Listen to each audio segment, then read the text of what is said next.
અમદાવાદથી સમાચાર। અમદાવાદ પોલીસે ચોર ટોળકીને ઝડપી પાડી। 4 શખ્સો રિક્ષામાં મહિલાઓને મુસાફર તરીકે બેસાડી કટરથી દાગીના કાપીને ચોરી કરતા। આરોપીઓ પાસેથી 2,94,000નો મુદ્દામાલ જપ્ત કરાયો છે।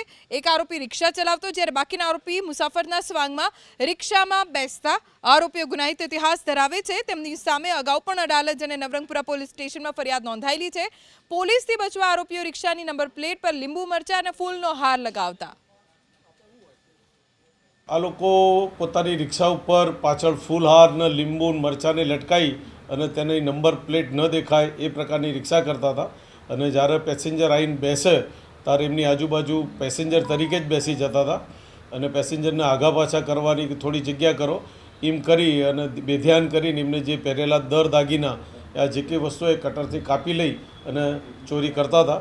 આમાં ટોટલી મુદ્દામાલ છે 2,94,333નો મુદ્દામાલ જમા લીધો છે, જેમાં 2 સોનાના દોરા છે, એક પેન્ડલ છે, રિક્ષા છે।